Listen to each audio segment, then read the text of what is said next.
सभी किसान भाइयों ने राम राम सा। मैं माधुराम वसुधा स्वराज प्राइवेट लिमिटेड बिलाड़ा जोधपुर राजस्थान से। अब हम एक कपास के खेत के अंदर खड़े हैं जो फसल 40-45 दिन के आसपास है। लगभग 50 दिन के आसपास की ये कपास का पौधा है।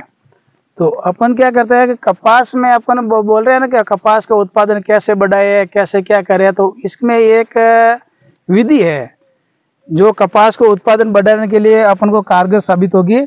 ये अपन ने लगभग 50 दिन के आसपास का पौधा है। अब ये जो मेन पौधा है ना, उसके पास में जो शाखाएं निकलती है, जैसे मैं आपको कटिंग करके बता रहा हूँ, ये शाखा जो शुरुआत स्टेज में निकलती है, 50-60 दिन के आसपास का पौधा होता था, ये शाखा है। ये शाखा कपास के जो मेन जो तना होता है, इस तना के पैरेलल बढ़ती है, सीधी बढ़ती है। ये एक शाखा, जैसे ये दूसरी शाखा, ये कपास के जो मेन तना है, इस तना के पैरेलल बढ़ती हैं। लेकिन उसके ऊपर इस शाखा को वानस्पतिक शाखा कहते हैं। वानस्पतिक शाखा मतलब ये पौधे से खुराक ज्यादा खींचती हैं, लेकिन उसके ऊपर फल फूल बहुत कम आता है, नहीं के बराबर आता है। ये है वानस्पतिक शाखाएं।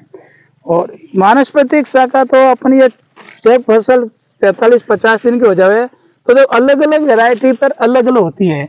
कोई पौधे पर 3 होती है, कोई 2 होती है, कहीं 1 होती है, किसी पौधे पर नहीं भी होती हैं।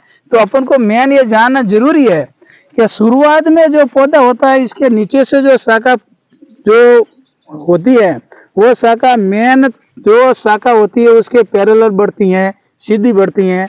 इसको बोलते हैं हम मोनोपोडिया।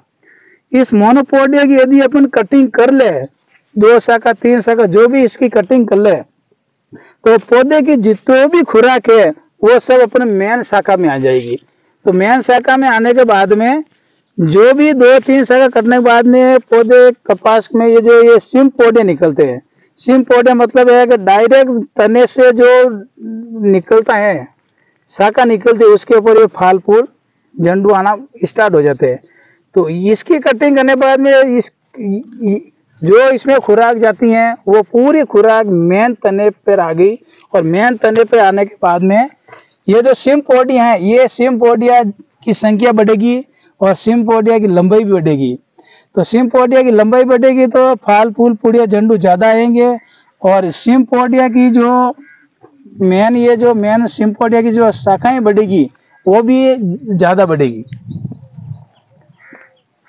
माधुराम जी, आपने बहुत ही बढ़िया जानकारी दी किसान भाइयों को। किसान भाइयों, आपके सामने एक सबसे बड़ी दिक्कत होती है, आप हर बार हमसे सवाल करते हैं कि आप जैविक खेती करते हैं, लेकिन कपास में किसी किसान के भाई पास सघन पौधे पास होते हैं और किसी के पास ऐसी बीच बीच में जगह रह जाती है। तो इस जगह को कैसे न्यूट्रलाइज करें?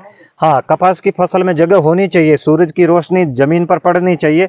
अगर ज्यादा पास पौधे हैं तो पौधों की ह्यूमिडिटी, जब आप खेत में पानी देते हैं तो उसके अंदर बाहरी हवा न आने के कारण उसमें कई तरह के बैक्टीरिया, कई तरह के जीवाणु, रोगाणु, कीटाणु पनप जाते हैं, जिससे पत्तियों में आपको नुकसान देखने को मिलता है। माधुराम जी ने इसमें बहुत बढ़िया जानकारी बताई कि जैसे कि आप शाखा देख रहे हैं, इसके ऊपर सिर्फ 2 ही डोडे दिख रहे हैं। ये वानस्पतिक बेडवार है जो इसकी पैरेलल बढ़ती है। अब इन्होंने जो नीचे की जो 2 शाखाएं थी 40-45-50 दिन की, इनको इन्होंने निकाल दिया। और जो दूसरी शाखाएं है, इसके ऊपर आप देखिए, मैं आपको दिखाने का प्रयास कर रहा हूं, 1 2 3 4, इसके ऊपर 4 डोडे आ चुके हैं और ये आगे से और बंटवार हो रही है। अब जो ये इन्होंने वानस्पतिक साइड की जो कॉपर आ रही थी, जो सबसे पहले सीधी बंटवार होने वाली डाली के साथ जो मेन माउंटेन की तरह सीधा जाता है, उसके साइड में निकलने वाली, इसको इन्होंने हटा दिया। अब इसके ऊपर जो ये आप मोनोपोडिया बता रहे हैं, इसमें फुटाव भी आएगा।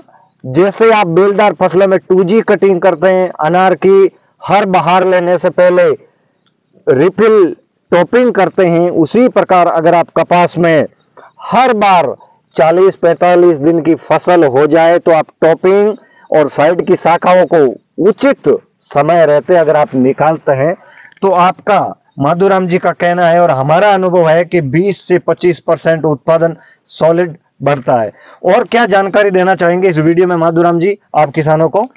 जानकर तो यही देना चाह रहे हैं कि जब फसल 45 से 50 दिन के आसपास की हो जाए तो जो वानस्पतिक शाखा है उसकी, जिसको हम मोनोपोडिया कहते हैं, उसकी अपन कटिंग करने के बाद में पौधा सीधा बढ़ेगा। सिम्पोडिया जो ये शाखा निकलती हैं ये शाखा ज़्यादा निकलेगी। फिर बाद में पौधे की हाइट लगभग है ना 5 या 6 फीट के आसपास आ जाती हैं। उसके बाद में इसकी अपन टॉपिंग करेंगे ऊपर से। टॉपिंग करने के बाद में ने ये खुराक ब्रेक हो जाएगी ऊपर जाने के लिए, ऊपर के लिए। जब ये खुराक ब्रेक हो जाए तो अगला वीडियो में आपको इसकी पूरी जानकारी बताइए। तो आपने बहुत बढ़िया किसानों को संदेश भी दिया और जानकारी भी दी कि आगे किसान भाई जो भी कपास की खेती करें, पौधे पास पास हो तो ऊपर से टॉपिंग करें, पौधे दूर दूर हो तो जो अतिरिक्त वानस्पतिक शाखाएं जो निकल रही है उनको भी निकालें और ऊपर से टॉपिंग भी करें। जो जैसे कि आप ये आसपास की जो जगह खुली देख रहे हैं, कुछ समय बाद जब आप इसकी सिंचाई करेंगे, खेत में आवश्यक न्यूट्रिएंट वगैरह देंगे, खाद पानी देंगे, तो पौधे की जो ग्रोथ वास्तव में होनी चाहिए, जो वास्तव में किसान को उत्पादन मिलना चाहिए, आपने एक वैज्ञानिक विधि का प्रयोग करके किसानों के सामने जानकारी दी। आप सबका धन्यवाद। और धन्यवाद माधुराम जी, आपने किसानों को प्रोत्साहित किया। धन्यवाद जी, सबको नमस्कार।